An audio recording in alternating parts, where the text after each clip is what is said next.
नमस्कार दोस्तों, आप सभी का स्वागत है मेरे यूट्यूब चैनल स्टडी जोन में। आज का टॉपिक है भारत की मृदा। हम इसको सरल और आसान भाषा में समझेंगे। ये हाथ से लिखा हुआ नोट्स है, हाथ से बनाए हैं लिखकर नोट्स। ये घटना चक्र और लूसेंट में से निकाल निकाल कर मेन टॉपिक केवल लिखा गया है। इसमें मेन टॉपिक का नोट्स केवल बनाए हैं, शॉर्ट नोट्स, जो कि रिवीजन करने में आसान होगा। 10 मिनट में पूरा भारत की मृदा पढ़ लेंगे हम लोग। चलिए स्टार्ट करते हैं। भारत की मृदा कितने प्रकार की होती है? भारत में मृदा 6-7 प्रकार की होती है ना। मरुस्थलीय मृदा, पर्वतीय मृदा, जलोढ़ मृदा, काली मृदा, लाल एवं पीली मृदा और लेटेराइट मृदा, है ना। चलिए हम लोग स्टार्ट करते हैं कहाँ से? काली मृदा से स्टार्ट करते हैं। काली मृदा का अन्य नाम है रेगुर मृदा। एग्जाम में काली मृदा भी लिखा हुआ आ सकता है और रेगु मृदा भी लिखा हुआ आ सकता है। ज़्यादातर रेगुर मृदा ही लिखा रहता है एग्जाम में। इसमें क्या क्या चीज़ उपस्थित रहता है? आयरन, मैग्नीशियम और जैविक पदार्थ अधिक मात्रा में उपस्थित रहते हैं। कौची में? काली मृदा में। और काली मृदा पर उगाए जाने वाले प्रमुख फसल है कपास, गन्ना, ज्वार और दाल। कपास, गन्ना, ज्वार और दालें अब प्रमुख प्रमुख फसल हो गया। चलिए इसकी उपस्थिति देखते हैं कि काली मृदा किस किस स्टेट में उपस्थित है। गुजरात, मध्य प्रदेश, महाराष्ट्र, कर्नाटक, तमिलनाडु और आंध्र प्रदेश। ढेर सारा स्टेट हो गया। इसको याद करने के लिए ट्रिक देखते हैं। ट्रिक है कम गम। कम गम। क से कर्नाटक, म से महाराष्ट्र, ग से गुजरात, म से मध्य प्रदेश। याद हो गया ना आसानी से इतना इतना सारा स्टेट। इसमें दो को एक्स्ट्रा याद कर लीजिएगा इसमें, जो कि है तमिलनाडु और आंध्र प्रदेश। तमिलनाडु और आंध्र प्रदेश इसमें नहीं आया है। और ये भी 4 को याद हो जाएगा तो एग्जाम में ऑप्शन इसमें मिलान करने आएगा अधिकतर। मिलान करने के लिए हो जाएगा मिलान। जलोढ़ मृदा। जलोढ़ मृदा किसको कहते हैं? जो नदी कैसे बनता है? जलोढ़ मृदा का निर्माण कैसे होता है? जो नदियों द्वारा लाई गई मृदा जलोढ़ मृदा होती है। नदियों द्वारा जो आता है ना मृदा, वो जलोढ़ मृदा होती है और सबसे उपजाऊ होती है। सबसे ज़्यादा उपजाऊ जलोढ़ मृदा ही होती है। और नई जलोढ़ मृदा को क्या कहा जाता है? खादर। और पुरानी जलोढ़ मृदा को बांगर। नई जलोढ़ मृदा जो कि नदियों के किनारे स्थित होते हैं, नदियों के किनारे पाए जाते हैं नई जलोढ़ मृदा। और पुरानी को बांगर कहा जाता है। इसका अन्य नाम क्या है? दोमट मृदा। एग्जाम में जलोढ़ मृदा भी लिखा हुआ आ सकता है और दोमट मृदा भी लिखा हुआ आ सकता है। एग्जाम में लिख सकता है कि दोमट मृदा कहाँ कहाँ पाया जाता है। दोमट भी लिख सकता है जलोढ़ छोड़ के। और सबसे उपजाऊ मृदा किससे कौन है? जलोढ़ मृदा ही सबसे उपजाऊ मृदा है, याद रखिएगा। इसमें इसमें प्रमुख फसलें हैं। इसके प्रमुख फसल देखते हैं। गेहूँ, चावल, जूट, गन्ना, सब्जी और मोटे अनाज। नोट: भारत के कुल क्षेत्रफल के 40% हिस्से में जलोढ़ मृदा उपस्थित है। जलोढ़ मृदा उपस्थित भारत के कुल क्षेत्रफल के 40% हिस्से में कौन सी जलोढ़ मृदा उपस्थित है? जलोढ़ मृदा भारत के कुल, मान लीजिए क्षेत्रफल 100 मीटर है ना। 100% 100% में से 40% ही अकेला जलोढ़ मृदा है। इसकी उपस्थिति कहाँ है? पंजाब, हरियाणा, दिल्ली, उत्तर प्रदेश, बिहार, असम, पूर्वी तटीय मैदान। चलिए इसको हम ट्रिक के साथ देखते हैं। ट्रिक है हाँ पूर्वा।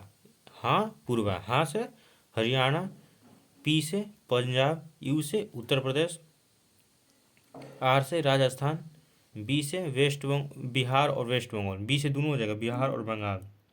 ए से असम। याद हो गया ना आसानी से। ट्रिक अच्छा है ना। अच्छा लगेगा तो वीडियो को लाइक कीजिएगा और सब्सक्राइब भी कीजिएगा।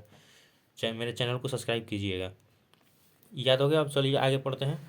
आगे सुनिएगा।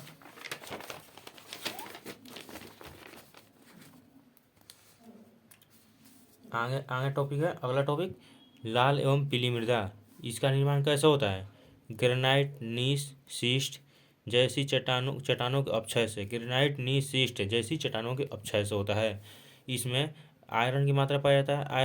आयरन की मात्रा, इसमें आयरन के ऑक्साइड की उपस्थिति के कारण यह मृदा लाल होती है। लाल इसका नाम है ना, लाल मृदा। यह मृदा लाल क्यों होती है? आयरन के ऑक्साइड की उपस्थिति के कारण। और धातु की ऑक्साइड की उपस्थिति के कारण यह मृदा अम्लीय होती है। लाल मृदा, पीली मृदा अम्लीय होती है।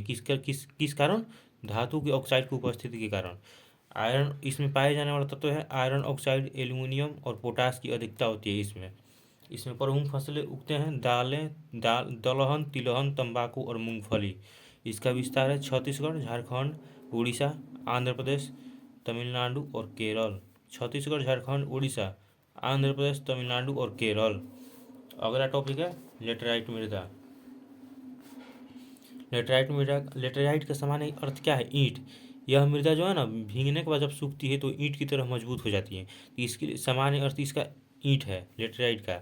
और यह कहाँ पाया जाता है? गर्म और आर्द्र उष्णकटिबंधीय क्षेत्रों में। गर्म और आर्द्र उष्णकटिबंधीय क्षेत्रों में कहाँ हो जाएगा? उड़ीसा, कर्नाटक और तमिलनाडु। ये सब गर्म क्षेत्र है। साउथ साउथ स्टेट है तीनों, दोनों तो गर्म क्षेत्र है।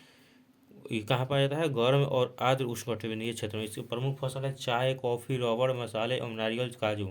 एग्जाम में क्वेश्चन आता है कि चाय, कॉफ़ी और रबड़, ये तीनों मेन है, इसको याद रखिएगा कि चाय, कॉफ़ी और रबड़ किस प्रकार के मृदा में उगाए जाते हैं? तो लेटेराइट मृदा में।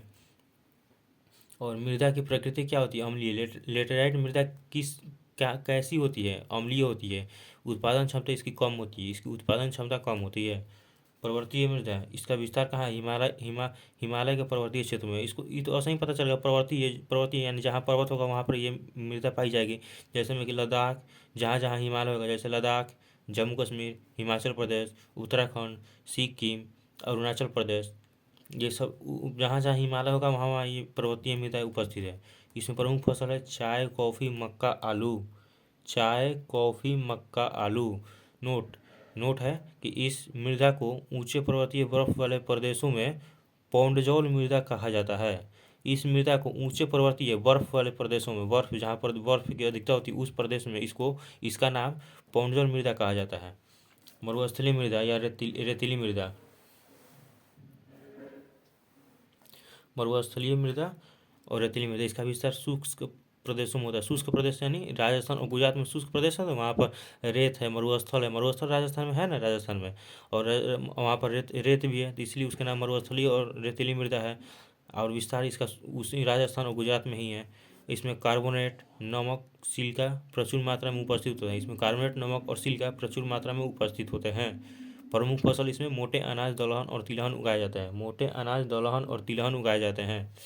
अब देखते हैं अगला टॉपिक, मृदा की समस्या। मृदा की क्या क्या समस्या है? तो इस देखिए, अम्लीयकरण, क्षारीयकरण, और उसके बाद में लवणीकरण, फिर निच्छालन, मृदा अपरदन, मृदा निम्नीकरण और मरुस्थलीकरण।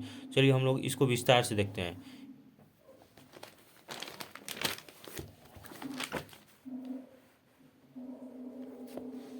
क्षारीयकरण आप सबको पता है, ये तो सबको पता होगा कि जब पीएच मान 7 से अधिक होता है तो वो क्षारीय, और 7 से कम होता है तो अम्लीय, और 7 होता है तो उदासीन।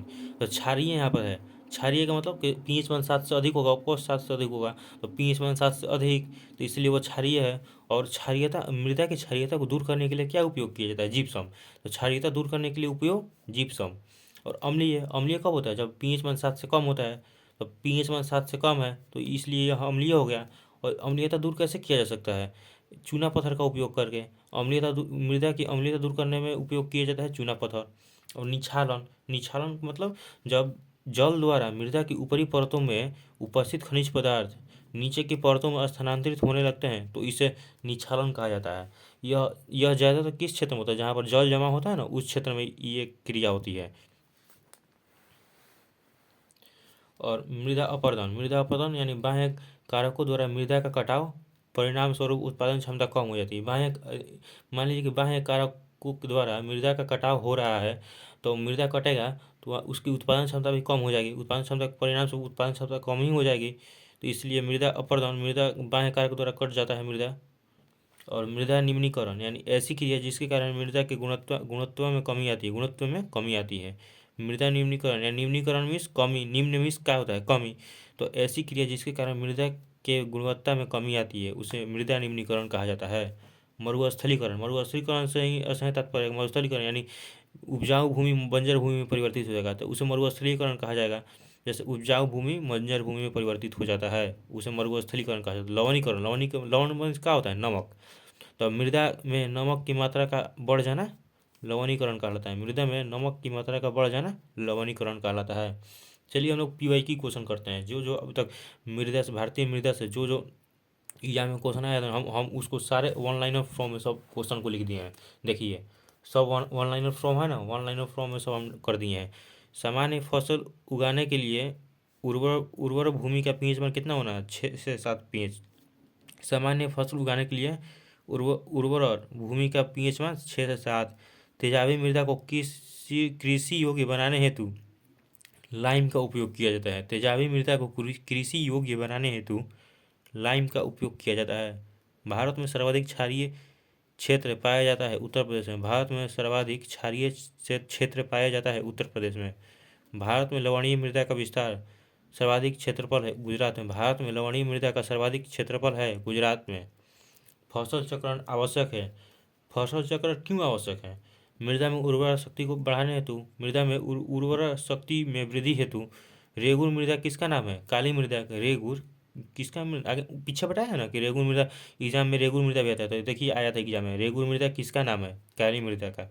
रेगुर मृदा सबसे ज़्यादा है महाराष्ट्र में। रेगुर मृदा सबसे ज़्यादा कहाँ है? किस स्टेट में है? महाराष्ट्र में।